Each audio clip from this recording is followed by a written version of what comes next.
Hey, if you guys love poblano peppers as much as I do, you gotta try my roasted poblano soup recipe. It's absolutely delicious.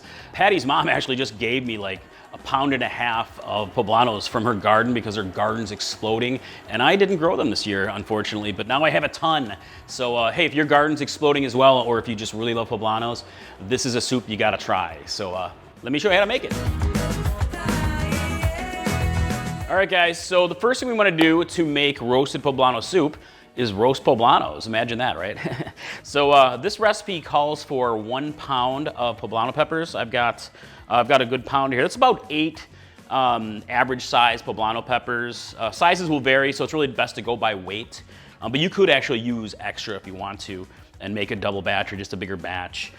So what you want to do here is you're gonna just slice the poblanos in half, like so. And then I'm gonna remove the stems and seeds here. So you can, a lot of times, just pull them right out, or if you need to, you can kind of chop it out, like so. Comes out pretty easily. Boom, pretty easy. And just knock out the seeds. I get seeds all over the house, they fly everywhere. And go ahead and set them onto a lightly oiled baking sheet. And I have like a little baking pad in there that I use. Yeah, pretty easy. And again, there are different ways that you can roast peppers. I'm gonna roast these in the oven on the broil setting. It goes a little more quickly that way.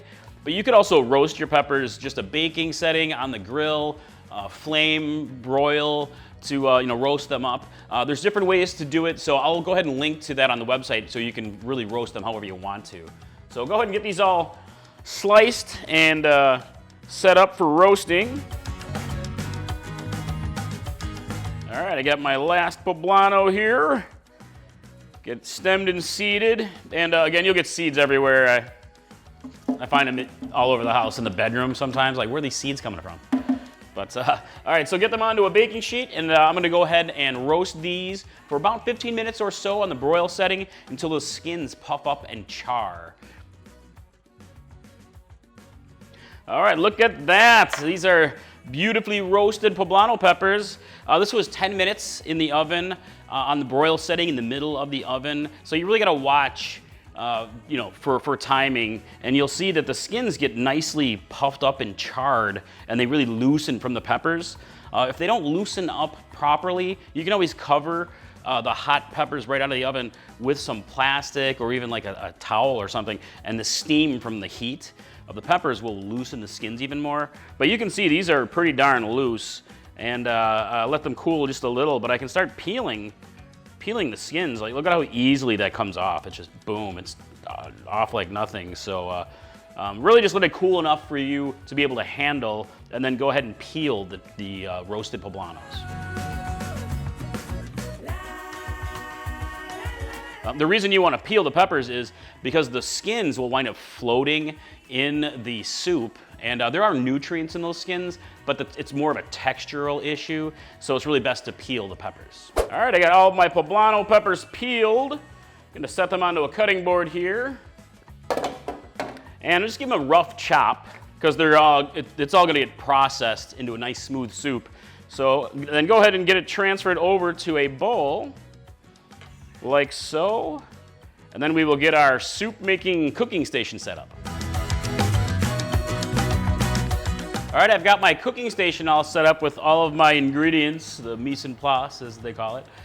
So get a large pot set up to a good medium heat. We're gonna add about a tablespoon of olive oil. And we're gonna start here with 1 medium-sized chopped onion into the pot. And about a medium-sized carrot peeled and chopped. And a celery stalk chopped. The mirepoix. And go ahead and cook this down for about 5 minutes to soften up the vegetables. And this has become a delicious flavor base. Also, at this stage, if you wanted to add hotter peppers at this point, you can go ahead and add them now. A lot of times I'll cook this with a jalapeno or two to add just a little bit of heat, because poblanos don't have a lot of heat, just a real little bit. We're not focusing on the heat here today. We're focusing on the delicious roasted poblano flavor, but you can definitely add hotter chilies to your preference.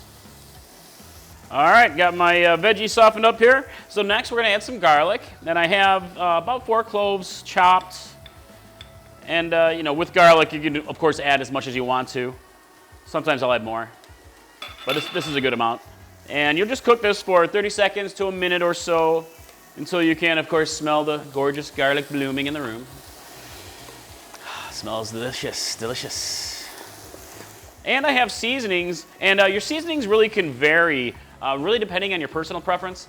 A lot of times I'll make this recipe with just a simple Cajun seasoning blend, but you can use something like taco seasonings or any of your favorite Mexican ingredients. But here I'm using a tablespoon of Mexican oregano and a tablespoon of ancho powder and a tablespoon of guajillo powder. And again, you can use teaspoons if you want to, but I like a lot of spices with mine. And I have a teaspoon of freshly ground cumin and salt and pepper to taste, probably about a half teaspoon each, maybe a little more. So just go ahead and stir this in for just a little bit, just to let the spices bloom a little bit. So now we're gonna go ahead and add our poblanos, roasted poblanos, into the mix. Just gotta get it nice and mixed up in there. And this is an optional ingredient that I like to use. I like to use spinach. The spinach, I have about a cup of loosely packed spinach, maybe a little more. But you can add as much as you'd like to, maybe even up to 2 cups. Again, the spinach is optional. I like it because it adds some flavor, some nutrients, but also lots of extra green color to make this a very green soup. Highlight the color of the poblano peppers. Just a nice addition. So go ahead and stir this in and maybe cook it down for just about a minute or so, just to kind of break it down a little bit. All right, so next we're gonna go ahead and add our liquids. And here I have 2 cups of chicken stock. And you can use vegetable stock too if you'd like to. And I'm also gonna add a cup of milk. And the milk is actually optional. You can use an extra cup of chicken broth or stock to do this recipe. A lot of times I make it only stock based. But today I'm adding a little bit of that rich sort of creaminess.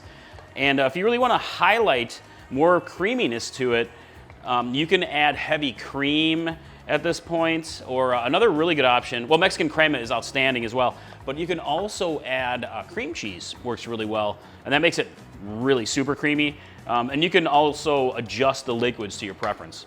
So I'm gonna go ahead now and reduce the heat, and we're gonna simmer the soup for about 30 minutes to let all the ingredients soften up and all that flavor to start to really develop. But you can simmer longer if you'd like to, but if you go longer, you might need to add a little bit more liquid if it reduces. So, all right, let's come back in 30 and keep cooking some roasted poblano soup. So while my roasted poblano soup is simmering, let's talk about some tips. Number one is you can actually make this recipe with other peppers. I know it's called roasted poblano soup, but really you can use any chili peppers and roast them. So this is great actually with roasted hatch chilies.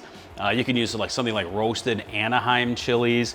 And you can also use a mix of different peppers. So if you're gardening and you have lots of sweet peppers and spicy peppers, you can just roast them all and even cook some of them down in the pan with your mirepoix and just become a beautiful roasted chili soup blend. It's pretty fantastic. Also, you can add proteins to this dish to really make it more of a full meal. So if you wanted to, you can add chicken at this point and simmer it in there, some chopped chicken. You can sear it, throw it in. Mexican chorizo is delicious here. Pork is very good. It almost becomes a little bit more like a chili that way, but definitely a good way to round it out. All right, we've been simmering the soup for about a half an hour, and it smells amazing in here. I think you guys are gonna be like, kind of drive you a little insane just waiting for it. So anyway, so it's about done here at this stage. So I'm gonna go ahead and remove from heat. And if you want, you can let it cool a little bit. But for a little extra creamy quality, I'm gonna add a 1/4 cup of Mexican crema here. And again, you can use something like sour cream works good for this. You can skip this if you want to. A little more milk maybe, or heavy cream at this stage. And even cream cheese, a little bit of cream cheese might add a lot of extra creaminess to it, but this is pretty much when you'd add that. So I'm gonna go ahead and stir this through, like so. And then we're gonna go ahead and blend it. So you can transfer this to a food processor or a blender and process until nice and smooth. But I have a stick blender that works really well. And this is a good safe pot for that. So I'm gonna go ahead and process this here.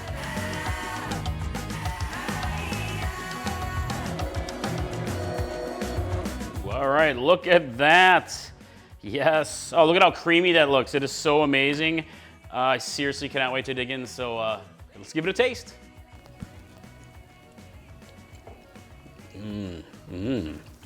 Seriously, pure Poblano flavor. This stuff is so good, yum. Roasted Poblano soup, my friends. I hope you guys love it as much as we do. I'd love to hear in the comments below what you think. And also, hey, if your garden's exploding too, I'd love to hear what your most popular pepper was this year. So it could make some great soup, right? Hey, if you're looking for another roasted pepper soup, you gotta try my roasted red pepper soup. It's made with bell peppers, and it isn't really spicy, but it's massive on flavor. I think you will love it. But also check out my stuffed pepper soup. That's another rich, thick, hearty soup that I think you will absolutely love. So, all right, I hope to see you in the kitchen next time. Mike from Chili Pepper Madness. Bye.